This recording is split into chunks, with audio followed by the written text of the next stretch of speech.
Coming வீடியோக்குரிய promo release பண்ணியிருக்காங்க. வீடியோக்குள்ளே போகிறதுக்கு முன்னாடி நம்ம சேனலை லைக் அண்ட் சப்ஸ்கிரைப் பண்ணி சப்போர்ட் பண்ணுங்கள். ஃபஸ்ட்டு சீனில் மாயாவும் மகேஷும் பேசிகிட்டு இருக்காங்களா, அந்த சீன் தான் காமிச்சிட்ருக்காங்க. என்னதாவது ஒன்று பண்ணி அவனை வீட்டை விட்டு வெளியில் அமிச்சலான்னு பார்த்தா முடியவே இல்லையே.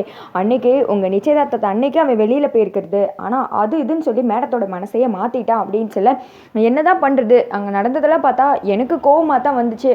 ஆனால் அவனை எப்படி வீட்டை விட்டு வெளியில் அமுச்சு விட்றதுன்னு தெரியலையே அப்படின்னு சொல்ல ஏதாவது ஒன்று பண்ணணுடா, அவன் அந்த வீட்டில் இருக்கிற வரைக்கும் நம்மளோட பிளான் நடக்குமா இல்லையான்னு ஒரு கேள்விக்குறி தான்.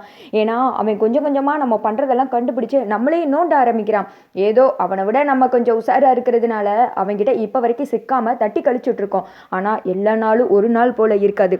என்னைக்காவது ஒரு நாள் நம்ம தான் இதெல்லாம் செஞ்சோம் அப்படின்னு சொல்லிட்டு கண்டுபிடிச்சான்னு வச்சுக்கோ, எல்லாருக்கிட்டையும் சொல்லிடுவான். அப்புறம் நம்ம பணக்காரங்களாகணும், அவங்க சொத்தெல்லாம் ஆட்டை போடணும்னு நினைக்கிறப்பாரு. அது சுத்தமாக நடக்கவே நடக்காது.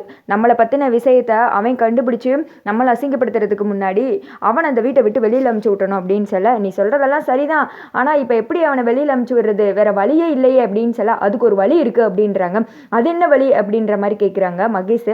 அதுக்கு வந்துட்டு மாயா சொல்கிறாங்க, அதை நான் வாயால் சொல்கிறத விட செஞ்சே காட்டுறேன். நான் செய்ய போகிற காரியத்தால் அந்த குடும்பம் என்ன ஆக போகுதுன்னு பாரு. அது மட்டும் கிடையாது, அந்த சாமுண்டீஸ்வரி மேடமே அந்த டிரைவரை கழுத்தை பிடிச்சி வெளியில் தள்ள போகிறான். ஊரே வந்துட்டு அவங்கள பார்த்து சிரிக்க போகுது அப்படின்னு சொல்ல, அப்படி என்ன பண்ண போகிற சொல்லு, எனக்கு கேட்க ஆர்வமாக இருக்குது அப்படின்னு செஞ்சுட்டு வந்து சொல்கிறேன் அப்படின்னு சொல்லிட்டு மாயா யாருக்கு தெரியாமல் சாமுண்டீஸ்வரி அவங்க வீட்டுக்கு முன்னாடி போய் நிற்கிறாங்க. நைட்டு எல்லாரும் தூங்கிடுவாங்க இல்லையா, இதுதான் நல்ல சமயம் அப்படின்னு சொல்லிட்டு முக்காடு போட்டுட்டு வர்றாங்க.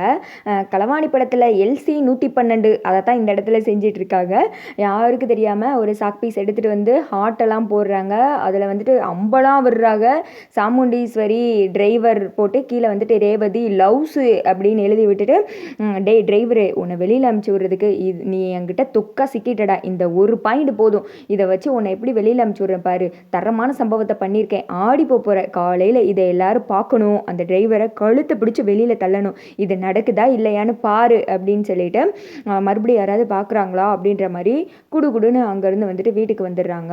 அப்புறமேட்டு அந்த ஹார்ட்டெல்லாம் நமக்கு ஜூம் அவுட் பண்ணி காமிச்சிட்டு இருக்காங்க. சாமுண்டீஸ்வரி டிரைவர் ரேவதி லவ் பண்ணுறாங்க அப்படின்னு சொல்லிட்டு அந்த ஹார்ட்டுக்குள்ளே வந்துட்டு எழுதியிருக்கு. அடுத்து வந்துட்டு மகேஷ் யாரும் ஒன்று பார்க்கல அப்படின்னு சொல்ல, அதெல்லாம் யாருமே பார்க்கல, தரமான சம்பவத்தை பண்ணிட்டு வந்திருக்கேன் அப்படின்னு சொல்ல, அப்படி என்ன பண்ண அப்படின்னு கேட்க மாயா அப்படியே சிரிச்சுக்கிட்டே அந்த சேரில் உட்காந்துக்கிட்டு கால் மேலே கால் போட்டுக்கிட்டு அவனை வெளியில் அமுச்சு விடுறதுக்கு எனக்கு இருந்த ஒரே வழி இதுதான் அப்படின்னு சொல்லிட்டு அவங்க வீட்டு சவத்து மேலே ஹார்ட்டை வரைஞ்சி சாமுண்டீஸ்வரி டிரைவரும் அவங்க மக ரேவதியும் லவ் பண்ணுறாங்க அப்படின்ற மாதிரி அம்புக்குறியெல்லாம் போட்டு எழுதி விட்டு வந்துட்டேன். அடுத்த நாள் மகளுக்கு கல்யாணம் நடக்க போகுது, ஆனால் இப்படியெல்லாம் பேசுகிறாங்களே அப்படின்னு சொல்லிட்டு கண்டிப்பாக பாரு, அந்த சாமுண்டீஸ்வரி மேடமே அவனை கழுத்தை பிடிச்சி வெளியில் தள்ள போகிறாங்க, அப்புறம் என்ன நம்மளை திட்ட பழிக்க போகுது அப்படின்னு சொல்ல, நீ சொல்கிறது நடந்தால் எனக்கு ரொம்ப சந்தோஷம்தான், அவனை பார்த்தா எனக்கு எரிச்சலாக தான் வருது, ரேவதியை கரெக்ட் பண்ணிடுவான் போல தான் இருக்குது அப்படின்னு சொல்ல, கொஞ்சம் நேரம் மட்டும் பொறுத்துக்கோ, விடிய காலையில் நம்மளோட நேரம் என்ன நடக்க போகுதுன்னு பாரு அப்படின்னு சொல்லிட்டு 2 பேரும் சந்தோஷத்தில் இருக்க அந்த திக்கம் அந்த ஹார்ட்டை வந்துட்டு ஜூம் பண்ணுறாங்க. அதோட பார்த்திங்கன்னா வீடியோ முடிஞ்சிருது.